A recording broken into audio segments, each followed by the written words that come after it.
Man, Sheets, we got a 3-man booth. We've got an interesting NFL slate. It's always fun and stressful on these days. Still got a bunch of lineups I got to edit.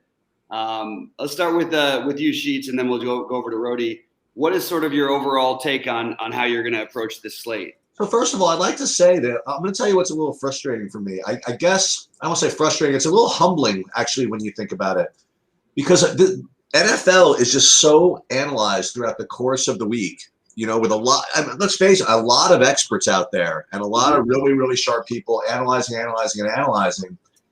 then I get to, my hand-built lineups and the stuff that I really like. And then as you get down to today, I go through all these content providers and they say, well, obviously what the chalk is this, the chalk is this, the chalk is that. And it seems like everybody is on all my plays. You know what I mean? So, and it's like, I'm like, boy, what do I have to do if I'm going to play GPPs? Is it that difficult to get different? And it is kind of humbling, because I'll tell you, like, I've been playing around with these other sports, and I'm able to get like just such incredible plays that either no one's on or they're not 100% owned or whatever it is. But the NFL is just like, it's because there's so much money on the line and it's the most popular sport. It just feels as though that it feels difficult to get an edge. You know what I mean? So what I feel as though I should be doing or I have to do is just like you said, make concessions. Say, hey, don't take necessarily the best play. If something's close, if you're going to get like half the ownership, just go with something like that. Mm-hmm. Yeah, I totally agree. Rody, how are you approaching this slate? Because it does feel like, unlike week one, we have a little bit more concentrated chalk this week. So what are you doing? What are your sort of ideas? Yeah, this is a tough slate. I really think a lot of people are trying to wait for the late games, and I think people shouldn't forget about the early games. I really do. I think people are going to get confused because there's so many good late games today. I know everyone wants to go there, but you're still going to have to make decisions in the late games. You're still going to have to figure out whether you want to switch to Seattle, whether you want to go to Hopkins because he's lower owned in that late game, and your contrarian plays did better in the early games. So you're still a lot of decisions to make. And then if you're going towards the Dallas or Chargers game as well, so you just got to really figure it out today. And there's a lot of spots I really like that are in the earlier games that I think I might tend to attack a little bit more than I think others will. I'll tell you what I like in the early game. I hope this is early game. I'm still on the Buffalo Miami. That's my favorite. Is the Tampa game early or no? Yeah. So those are the two that I'm on early. The Dallas game. The Buffalo game and the Tampa game. When I say I'm on, Tampa's at 4. Oh, it is at 4? Yeah. The afternoon. Yeah. Sorry, my bad. So it really is for me just the Buffalo, and that's just what I'm like the hand built. So in other words, stuff that I'm making my actual decisions. Some of them are just kind of pumping through my optimizer and see what I come up with, and I'm not getting a whole lot of other stuff anyway. Yeah, I mean, I think a lot of the concentration can be in the 4:00 game, but it's probably for a decent reason. Aside from the Miami game, what else do you kind of like in the early stuff, Rody? My take is I do like that Buffalo game. I'm getting a lot of Josh Allen. I think he's just good and they pass a lot. So, Diggs, it's a great play. I think don't sleep on the Cleveland Browns. I think they're going to score some points. And I think people are not wanting to play that. Jarvis Landry is kind of their go-to guy. I think you can mix him in there, a lot. Get him in your lineups.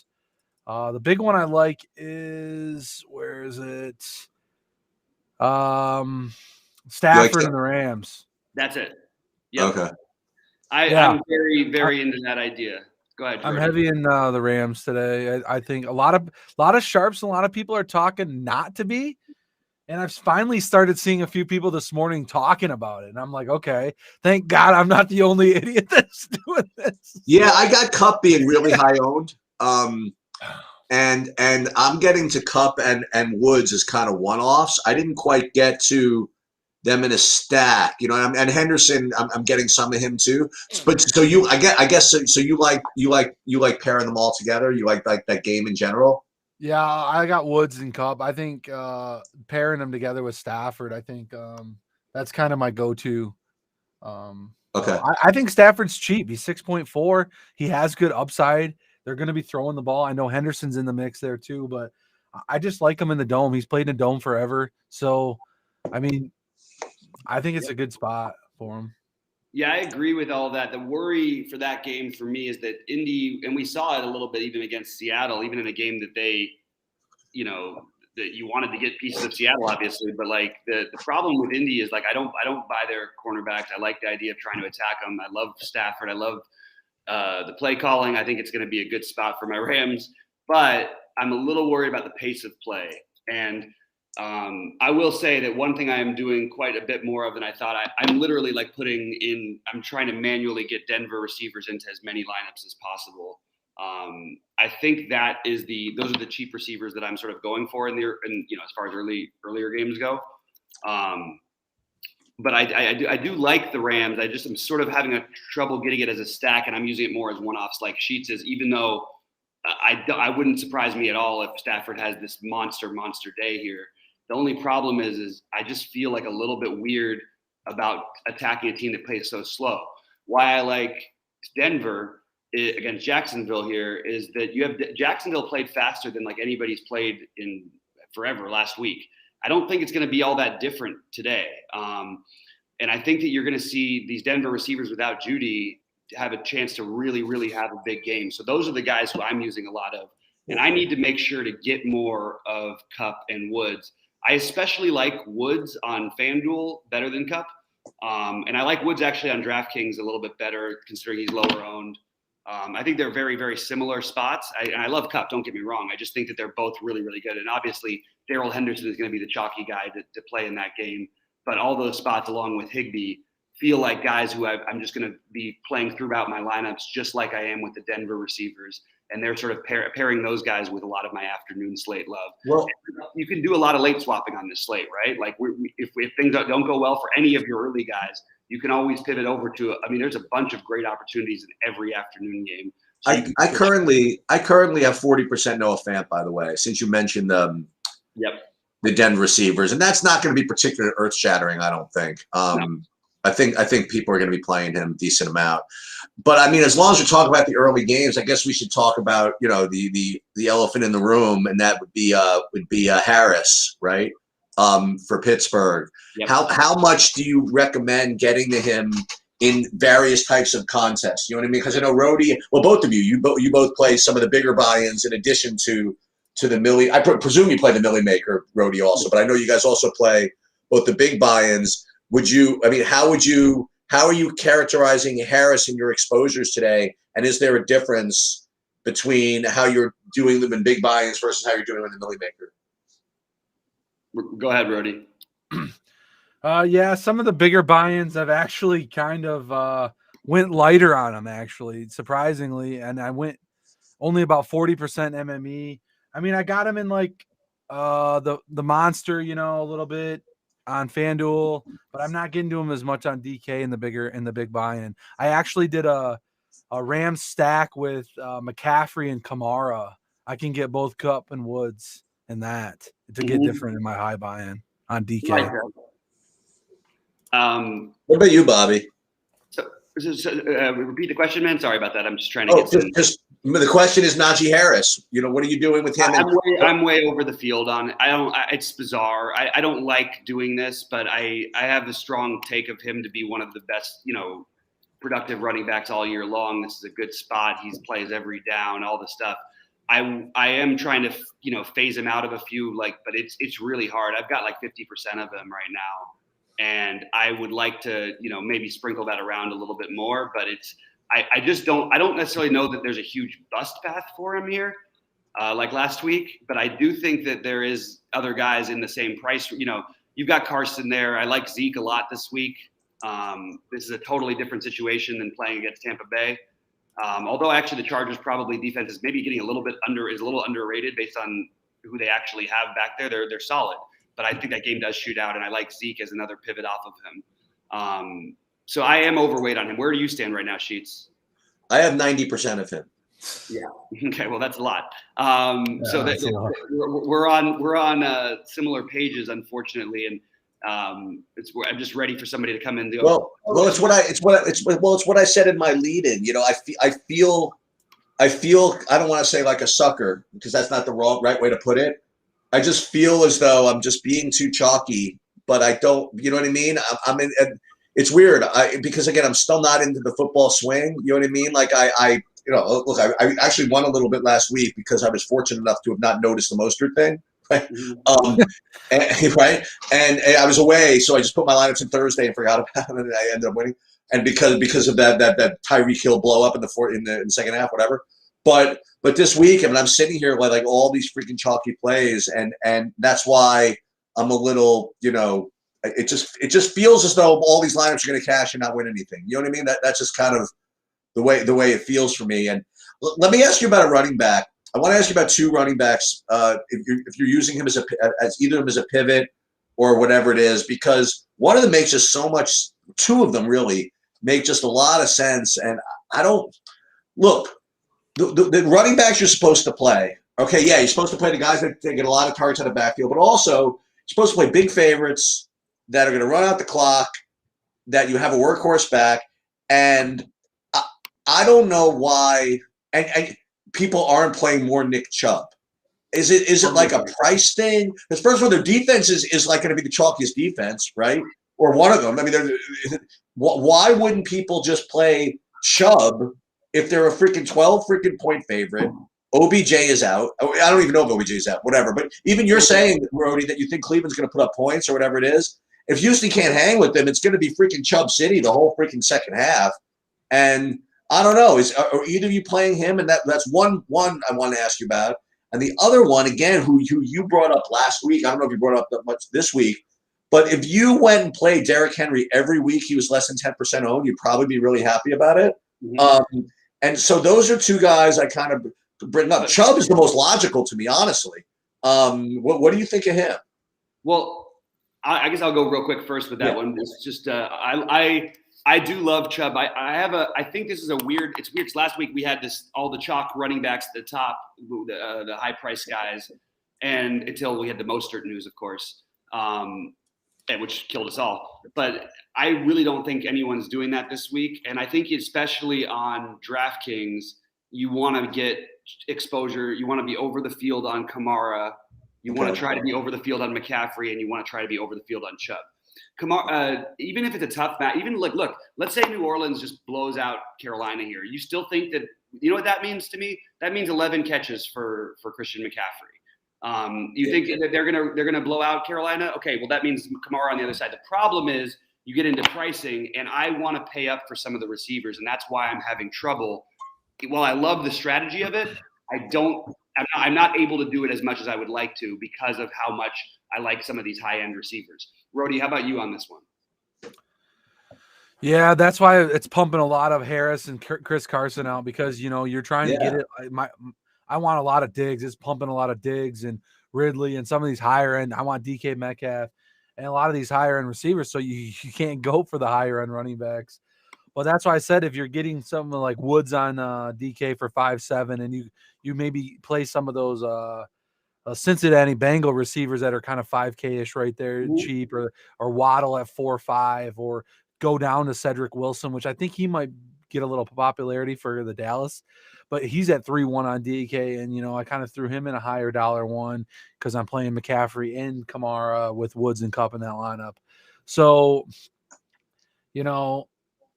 I do like it, though. I'm trying to get more Chubb as we speak. I have a little bit of them before, but I'm trying to get a little bit more. Now I'm trying to bring Harris down a little bit more, but I have a lot of Harris in MME. I was over 50% too in the 150 builds. So plus I got him throughout some single entries too. So he was a pretty chalky guy for me.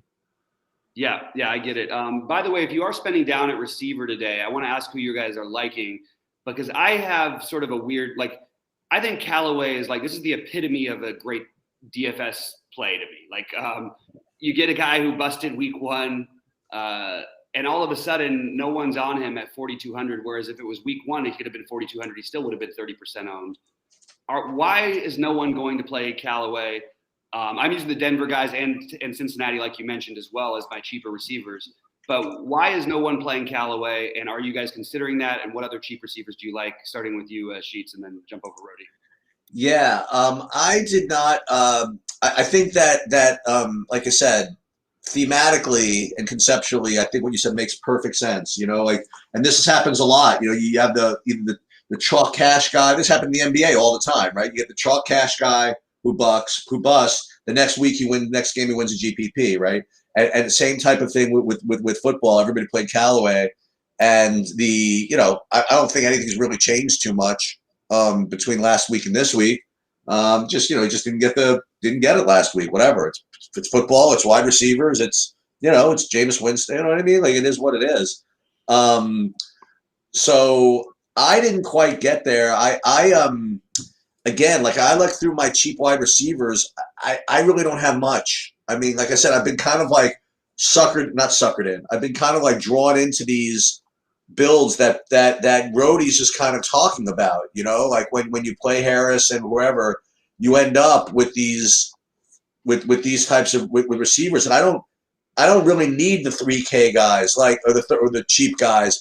The ones I like, and it's so funny because you brought him up first, like early in the week, was the guy from the Cowboys. But here's what I think. I feel as though of the sub 4K guys or whatever, I think that he's definitely the highest. But I really don't think anybody's going to play him in the end. The Cedric Wilson. I think that people, if they use optimizers, that they'll come up with builds. Again, you got to know yourself, right? And if I'm coming up with this, then a lot of people are coming up with this type of build.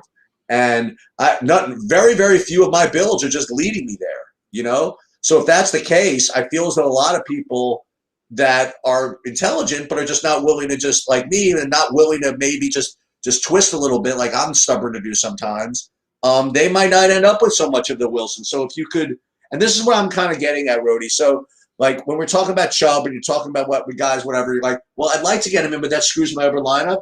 What I like to do sometimes in situations like that is just start with Chubb. You know what I mean? Like, say, okay, forget everything else. What would happen if I put Chubb in start and made that the priority? Then the rest of your lineup doesn't seem exactly the same as the others, and it feels a little uncomfortable. But Rhodey, I mean, like, and Bobby, you certainly agree that no lineup wins the millie that at the very beginning you feel completely comfortable with.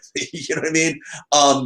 So I feel as though, I don't know. I feel as though, this is maybe hypocritical, but my lineup builds, I have like 30 lineups in the Millie Maker right now. And right now, I don't think any of them can win, and that's where I'm kind of struggling, like of how much to just say, screw my projections, screw logic, screw whatever, and just randomize and just do whatever. That's kind of what I'm struggling with right now. Yeah, I hear you. I actually don't feel that way. I feel pretty, like I always in football, I always feel great about all my lineups, which is never a good thing. But I think that's why I'm getting these lower receivers. Is I am trying to force in some of these higher end running backs just to try and get off of what everybody's doing. Again, like I said, McCaffrey's never played against I think he's played 7 games against New Orleans in his career, and he's had 6+ receptions in every game, which I think Rhodey pointed out earlier on our show. I think I just really, really am trying to get some of these guys in. Rhodey, how do you feel? Like, where are you standing on? Are you spending up for any of these guys at running back? And if so, what wide receivers can you use to justify that on the low end? Well, we talked about Waddle. We talked about Cedric Wilson. Rondell Moore is cheap as well. I mean, he got a couple targets. He went through his hands last week. I really like that Murray stack. So I'm kind of getting to him, and maybe Hopkins stack. Obviously Hopkins is expensive. A couple other guys like Robert Woods is cheap. Hunter Renfro's another guy that's getting a ton of balls. And then Raiders game, if you want to get off the board, you can go with a Raider stack. Renfro, Waller, Carr was real popular, or not popular, but real condensed targets between those two guys for a Carr stack for cheap. So I kind of like that, let's see, those Bengals receivers are still kind of cheap. I really think Burrow can come in and score. Mixon's, might get a little popularity, but like I did say last week, he's going to have a bad game. He had a good game. So maybe we'll just stick with Burrow and the pass catchers, and hopefully they have a big shootout or something. Yeah, you know what? It's so funny. As I mentioned, I have none of my 30 lineups can win the million. I identified like 2 of them that can win. And they both have like just Bengals, Bears, just freaking double stack. Yeah, I like Allen Robinson today, and I'm getting a lot of Montgomery for some reason recently in some builds here. But as a high-end spend running backs, I got a little bit more Henry. He's up to 15%. I got Elliott up to 15%. Chubb's still at 10%. I was thinking about bumping that up. little bit of Jonathan Taylor in there. So I'm getting to some of those pricier running backs in some of the builds. So it's drawing me into some of these cheaper receivers a little bit. Yeah, I hear you. Well, I'm going to address a few things that are brought up in chat. I like what Evan says. Brody, it seems like you've got your you built a studio in your car. It looks good because you've been doing the show. You did the show with our car from your car, which we got a lot of comments on, which I thought was funny. Brody is a working man. He's just pulling extra hours, and he had to do the noon show with us. But Alex says, to me that I'm a Rams fan. Is there any reason why Woods is so much lower owned than Kupp at 300 cheaper? I don't have a good explanation for why that is. I actually think PPR wise, it does make sense to play Kupp, but I like Woods every bit as much, if not more. And I especially like him on FanDuel where yardage and touchdowns are going to matter. And not to say that it couldn't go Kupp's way. I mean, Stafford's a good enough quarterback to spread it around to both of these guys along with Higbee. But I really think people are sleeping too much on Robert Woods. And I love him in that matchup to answer that one. I also think Jonathan Taylor on FanDuel especially is a really good pivot off of the chalk running backs, even though the Rams defense is really good. If the game script goes a certain route and they try to, you could see them running the ball constantly with Jonathan Taylor, and maybe you can play that in your Ram stack and hope that they get a big lead and they're trying to run Taylor out. Maybe he breaks a couple big plays because the Rams can be a little over aggressive and allow big play. That's been one of their Achilles heels like the last couple of years. But they also, it's a great defense that will allow a big play. And I think Jonathan Taylor is a really good run back if you're going to play that Stafford situation. Let's talk about some other guys who are going to be owned. And I want to get your guys' takes on this. Like, where do we stand on Eli Mitchell? Because I'm higher than I was initially. Rody, I'll go to you first and then ask Sheets if he's got any of them. Yeah, I actually don't have any of that guy really. I took a stand there. With the recent report though, I'm thinking about getting to him. I'm waiting for a final update here to run my final builds, and then I'm tweaking my ownerships as we speak, like how my exposures of the guys. So I haven't got any of him. I'm pretty content with my running backs. I like usually go make big stands. So I'll have to either add him in to get him, or I'm all fade on that guy actually. So I have 10% of him. I have him the same as Edmonds. Okay. They're the same guy to me. Okay, that makes sense. Speaking of Evans, Edmonds. Oh, Edmonds. Okay, well, I do like Edmonds as well. So I'm with you on that actually. But let's talk about the Tampa Bay side of things. Okay, it's weird that the ownership is not going to go. I actually think that Mike Evans is oddly enough kind of the guy I'm finding myself wanting to play this week.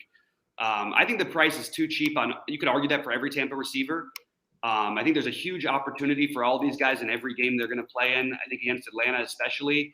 You look at what they did even in the way they ran out the clock at the end of the game against Dallas. They literally had Brady throwing the ball out of bounds, showing some lack of some concern because of the turnovers by the running backs, both fumbling by Jones and they're all going through Fournette's hands. I think you're going to see a lot of this Tampa Bay offense. Now it's hard to pick because you've got all the three great receivers to choose from. But are you guys getting to this offense at all? Because I actually am having to find myself to force some of this Tampa Bay receiving game in. What about you, Sheets? Yeah, I forced it in, and I'm getting. I have 25% Antonio Brown, and then I have 25. I have like 25% of all my lineups are some form of buck stacks actually. I think it's awesome. I love Calvin Ridley on the other side. I think Calvin Ridley might actually be the target winner for the week, along with Keenan Allen. I think you're going to see. I mean, I wouldn't be surprised if both those guys had near 20 targets. I really, really think that's and the other guy to run it. I like Ridley, and then I also like the tight end. I like Pitts. Yep. How about you, Rody? Yeah, I actually like a little Fournette as well. I'm getting a little bit of him. I upped my exposure to Godwin and Brown more, but I did add some Evans recently. I think I have Evans in a bigger buy-in actually to pair against like a Pitts Evans combination there in that game. I do like that as well. I'm getting a lot of Ridley on the other side, so I'm definitely trying to stack that game up a little bit more than other people are doing. Yep. I like that. Well, let me ask you another question. I mean, we like to think that he's like finished or whatever it is, but But how good was Gronk yet last week? I mean, are we not playing him for a reason? I totally understand the thinking. I'm not doing it, but I get it if you want to. I just like other plays better at tight end. I don't really have a. I don't think you're going to see a massive production year from Gronk. I think that was a little bit of a. It's almost like a playoff game. It felt like it was like, okay, well, we're gonna show off our thing and we're gonna run our plays. And I'm not saying you won't get some of them, but I think there are other good tight end plays that I just like a little bit better. How about you, Rody? Though he does seem crazy low owned considering the production he had in week 1. I think I got him in one of my single entry high, or like $100 single entry stack with Gronk, Brown, and Brady stack. I put together, but yeah, I'm not getting to him very much in any of my builds. So yeah. I'm just telling you, I have 0. I'm just saying. I'm just looking at it. I don't have him either. I just think I think it's a good point. I mean, I am siding with the Higbee, Fant, Pitts, Waller type of things. Waller, especially on FanDuel, just so easy to get in. Really hard for me not to get to him over there. Where do you stand with that, Rody? Yeah, I'm looking at my tight end exposure for Waller right now. It's insane on FanDuel. Yeah. So yeah, I get a lot of fan on DraftKings. He's my highest tight end on DraftKings. So on FanDuel, let's talk about FanDuel tight end. I have at tight end, I have him at 33% Waller, and I have 29% Kittle. I actually do have like 7%. I have a couple. I'm actually max entering the. That's all I'm doing on FanDuel today. I'm max entering the Millie Maker. That's all I'm doing. You're probably going to win it. I got a feeling you always seem to do well with these. Anytime you say max enter, it feels like it's always going to be a good thing. Yeah, I'm max entering that, and I'm playing the showdown over there later. Then I'll play and I'm playing baseball. I'm not touching any baseball today. It's football day for me, but I hear you. Look, I guess we'll just talk about like some of our overall ownerships. I am not fading this Dallas Charger situation. I understand that people are worried, but I like you said, Sheets, earlier, you can throw Cedric Wilson in there. In fact, the other guy who I'm getting to a little bit of, why am I blanking on his name all of a sudden, for the Chargers, the 3K receiver. Guyton. I think that there's ways you can use just even those just little plays to get off of the chalk in that game, and I think that's a viable route to go. I also think that as much as Eckler and Zeke might be owned some, I just want to be overweight on that game and then build the rest of my lineups accordingly. I think it has the best chance to shoot out, the best chance to go crazy. I'm going to be targeting both the Cowboys and against the Cowboys all year long. Without Gallup in there, it just makes it that much easier. I just don't think it's a spot where I really want to get cute and just avoid the game that I like the best. Although I will say this, it is weird to attack some of the better corners in the NFL are on the Chargers football team. So it's a little funny, which is sort of bringing me to a little more Zeke. What are you guys' stances on that game? Because I think it is the most popular. And then before we get out of here in maybe like 15 minutes or so, we'll talk about our favorite plays. But Rody, where are you on that? And then we'll get to Sheets on that one. I really kept to Mike Williams, Jared Cook, and Keenan Allen in the stack. I didn't get any Guyton or Palmer or any of those other guys. I really like Zeke on the other side. I've added a lot of exposure to Zeke. I think everyone might be off him a little bit more because he didn't look so good, and they think they're going to throw the ball. But yeah, I really like Zeke in that game, and I really like Keenan Allen. I'm getting quite a bit of those guys. So. Yeah, it's funny. I actually don't think Mike Williams is going to get enough ownership on DraftKings because he's so cheap on FanDuel, and I think he'll be owned over there a lot more. But I really like the Mike Williams idea and maybe getting a little bit less, trying to get a little less of Keenan Allen because I have so much of him. But yeah, I think it's a really viable thing to do. Sheets, where are you on that game in general? Yeah, I'm pretty heavy on it. I mean, I have like 25 to 30% of that game. I mean, it's tough for me to get off it. I didn't really get your guys' thoughts on it. I did mention about my love for the Denver side of things. I actually do have Bridgewater in some stacks too. Really?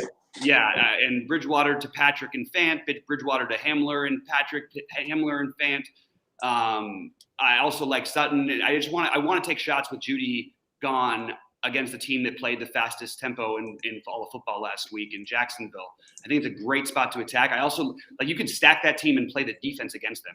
And then you could run it back with some of these longer shot plays, maybe a Chenault, Chark or whatever. But where do you stand with that Denver passing game? Because I don't think anybody's doing it. And I think it's a mistake. I don't know, man.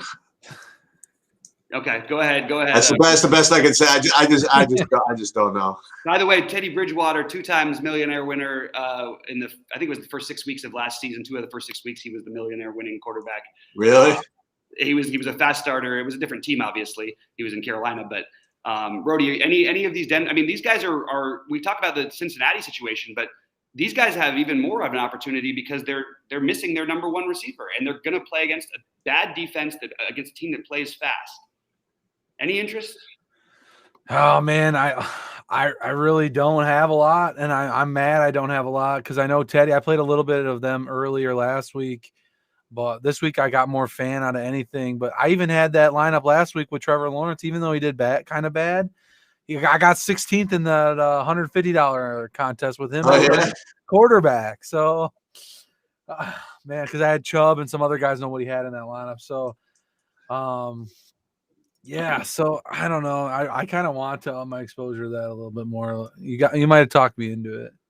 Yeah, and sticking with the theme of going back to guys. I mean, first of all, Elijah Moore, another one that's really cheap that everybody was all over, and now no one wants to play him. But the one that I'm finding that I have the most interest in, that I have to force in some lineups, is going to be Pittman. Especially, we have no Paris Campbell this week now. Both Pittman and Pascal, I think you could make an argument for. But I'm finding myself with some Pittman love. Well, it's just what we said about the other dude, right? I mean, he busted last week, and now no one's going to play him. Is that real? He busted last week and somehow still was on the $5 millionaire lineup winner. Are you serious? Yeah, he was. Callaway with 2.4 points was because you had to go low if you were going to try and play Brady with Gronk. I'm sorry, if you're going to try and play Gronk and Kelsey. So that's how he ended up in there. What are your thoughts on sort of going back there with Pittman especially? I think Pittman is the Rams are a great defense, but one of Pittman or Pascal is going to just have enough opportunity if you play the angle that the Rams can put up a bunch of points against Indy here today. Any interest? Yeah, I mean, Pittman's in my highest dollar lineup. So really, he's my run back to my Ram stack. So okay. I mean, where do I go in that? I got I'm playing Kamara, I'm playing CMC, I got Kupp, and I got Woods, and I got Pittman in that lineup. So I gotta kind of do something there. Yep. Cheap. So I'm still thinking he's still questionable, right? Do we have official go on him? I haven't finalized Pittman's officially a go, and officially what's his name is out. Campbell, you said. Campbell's out. That's a huge bump up to Pittman, then I would say. Yeah, the only problem is you have one of the best corners in football against him, but that maybe makes an argument for Pascal. I do think there is going to be some opportunity for those receivers in this game. And if it was a smaller slate, I would say we could even take shots with Nyheim Hines. But I do want to find some run backs on that Indy side of it. So I'm a fan of that personally, so I'm into it. However, I will also say that I mean, you could speak more to this. You talk about Jalen Ramsey, right? What about Ramsey? Yeah, he's the cornerback. He's just awesome. Yeah. No. He is awesome, but he's. It's not like he's going to. I mean, he's been given free reign to kind of do what he wants, right? This season. Yep. Okay. Yeah, that's pretty much. But I think he does line up against Pittman mostly here today. Okay. People are saying play Van Jefferson. I understand it. I'm a Rams fan. I think it's probably a little bit thin. But so is Cedric Wilson. So if you're going to play a stack, you can go ahead and include Van Jefferson. I just think it's a little bit thin for a full slate. He's always my showdown guy. Any love for Troutman as a cheap tight end? Carnes, good question. I'm not getting to him at all, but I definitely don't mind it. How about you guys? Any Troutman for you, Rody or Sheets? Pass. I just recently, he was popping a couple. I asked him, I don't want to go there. I think I'm going higher tight ends. Yeah, I mostly am too. But Alex brings up something interesting about Javonte Williams as a just completely unowned play for Denver here. I think that's actually an interesting play. I have one lineup with Javonte Williams that's a high buy-in one, but mostly I'm not doing it. Where do you guys stand? Any other low priced running backs that we're going with for either of you guys? Anything? The lowest I got was like I said, what's his name? Mitchell and Edmonds. Gotcha. Okay. So some other. I'm just I'm looking through my ownerships, and I think we'll get out of here in about 10 minutes or so. But let's talk about some favorite. I think I have Fant Lamb, Cooper, Allen as my highest owned players, along with Najee Harris. I know those are fairly chalky, but I have plenty of pivots off of those guys. Like I said, I'm playing the Denver passing game a ton outside of Fant even. I really have like Denver receivers in like a good portion of my lineups, including Hamler. Where do you guys? What are some of your highest exposures over there, Rody? And then we'll go to Sheets. On FanDuel, you said? Either site. Oh, highest exposures. Oh, gotcha. Yeah. Any site. Oh yeah, that one's pretty simple. Like, Keenan Allen, Stephon Diggs, CeeDee Lamb, I'm big for receivers. Cooper Kupp, Ridley, Julio Jones. Those are my top. I'm pretty heavy on those guys. Yeah. I go Well, pretty Julio big. Jones, that's kind of a revelation. Yeah, well, I'm stacking that game a lot, so I need a lot of run backs in that game, and I only went to Brown or him as a run back and a little Derrick Henry and some higher buy-ins, but yeah, and DK Metcalf. So those are a little bit more popping. So for me on FanDuel. Yep. Yeah, for me on DraftKings is well across the board. I'm just basically locking in Harris and just hoping that I make money in baseball. Because because it's very possible that Pittsburgh just throws the ball. It's really really possible. But that's where I'm going, and I'm in Chalk City. I can't get out of it. I have a lot of Harris. I have a lot of Carson. I have a lot of Fant. And then I'm on that Charger game like everybody else. I'm on that Cowboy, in the Cowboy Charger game. And I'm just hoping my little sprinkles here and there just get me different enough where I can compete. That's the best where I'm at. Yeah. Guys, drop in any last minute questions about anything. I would say that I did say those are my highest owned plays. I think on FanDuel, Pitts and I'm using a few tight ends, but Pitts and Waller are by far my favorites, along with Fant. I love Fant, but I have so much exposure on DK. It is so easy to get to Waller on FanDuel. I just am going to take that shot. That guy is a freaking target monster. They're going to probably have to throw the ball a bunch to Pittsburgh down here. I actually think Pittsburgh stacks are viable. If I was playing 150, I would probably get to some Pittsburgh stacks and use Waller as the run back. Or you have on DraftKings, I think you're probably more likely to go to Bryan Edwards. How about some FanDuel specific plays for you, Rody, and then Sheets? We'll jump over to yours because you're obviously scripting over there. So Rody, go first, and Sheets answer after. FanDuel specific. I mean, you got obviously we talked about. I like that we talked about the Bills. Liking the Bills. I actually got some like in the Gaskin a little bit as a run back. A lot of Waddle, a little bit of Parker. Mike Gesicki a little bit more than I'm trying to get a little more of him, but I don't think I can. At receiver, I actually got a lot of Rondell Moore over there on FanDuel and Waddle, both guys coming in a little bit heavier. Beasley a little bit more in the Bills run backs as well. Probably nobody talked about the Minnesota game a lot. Justin Jefferson, Adam Thielen, don't forget about those guys over there. Jefferson should come in low owned. I'm up to my exposure to him a little bit. I prefer Jefferson to Thielen, but I think that I love Thielen too. I think he's going to be the lower owned option. Yeah, I like both. Yeah, I like both. Just as easily be either one of them. I mean, that's the truth with how they play. They're both awesome receivers in a spot where they're going to probably have to throw the ball some. For me on FanDuel, about 45% of my exposure is actually I have 45% game stacks of Tennessee Seattle. Okay, I like the Tennessee Seattle game quite a bit. I'm finding myself with a little more Brown than I am Julio Jones, but I have plenty of Julio Jones as well. So I'm into that as a game stack for sure. And I actually think that maybe it's a mistake, like Sheets mentioned earlier, when we just don't play Derrick Henry. I think you got to take shots on these guys when they're low owned. I don't care about what month it is. I do think that it makes some sense to play some Derrick Henry as well. I'm just taking a look at some updates here. Keegan Thompson was baseball. Any other questions in chat before we get out of here? Any takes on defenses? Okay, let's talk about some defenses. So I am spending down on defense mostly. Where I'm spending up, I want to play the Rams. I want to play the Browns, and I want to play New England. But I'm spending down. I have an unhealthy amount of Texans because of how I'm trying to spend down. Look, Baker can make mistakes. He makes one mistake, and all of a sudden that Texans minimum cost defense pays off. How about you guys' takes on defense? Let's start with you, Sheets. Yeah, I like the Jets. paying all the way down for there. And I like the Bears, and I like the Steelers, and I like the Browns. But I think the Jets are a perfectly good play. I mean, they're against a rookie quarterback. I mean, they're 2,200. They play hard. They're at home. I mean, yeah, I don't mind the Jets at all. Yeah, I agree with that. How about you? I'm getting the same things. Yeah, same defenses. Same defenses. Yeah. If you are going to spend, oh wow, this is way too. Maybe I think I may have gotten a little crazy with Denver. I've got 4 Denver players in the lineup. That's a little crazy, probably a little too much. But hey, that could be the kind of millionaire maker winner. All right, guys, we're going to get out of here. I hope everybody crushes it today. I've still got some lineup editing to do. Final takes, anything from you guys before we get out of here? Rody, start with you. Oh, not much, guys. Just try to get different. I know the late games are going to want to stack, but just don't forget about the early games.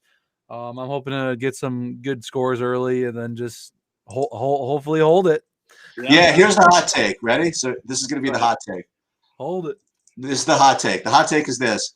So what you're going to hear from everybody across the industry is, dude, if you're winning money at the 1 o'clock games, don't count your chickens. So I'm going to piggyback off what Rody just said. I'm going to say the opposite. I think that the 1 o'clock games win the slate. Okay. All right. I don't know how or who, but they're just going to be so low owned. That's going to be everybody's going to be waiting for all these 4 o'clock games to blow up, and they just won't. That's the hot take of the day. All right, I'm going to go on the opposite end and take the chalky take, but I will just say this is the most important thing. This is the day to be late swapping. Okay. Yeah. You're going to have a million opportunities. If your early guys don't get there, you can do a million different things. And as you know, in football, it's not like basketball. It's like baseball, where if you have some busts, you can still get there with a nothing. If Najee Harris gets hurt in the first quarter, knock on wood, I pray he doesn't.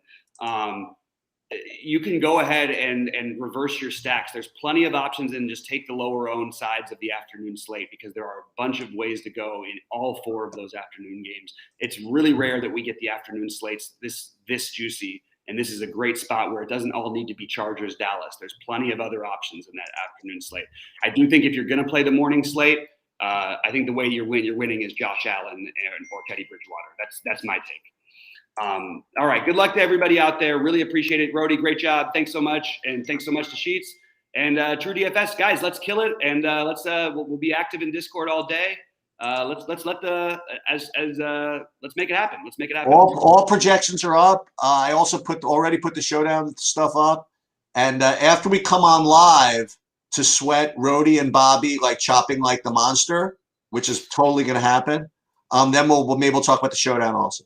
Yeah, and by the way, a little side note, kind of a frustration. I'm very I'm never playing Emmanuel. I'm never playing Grillo again, Cheats. I just can't do it. My lineup until next week. Until next week, of course. That's when I end up playing him. All right, good luck.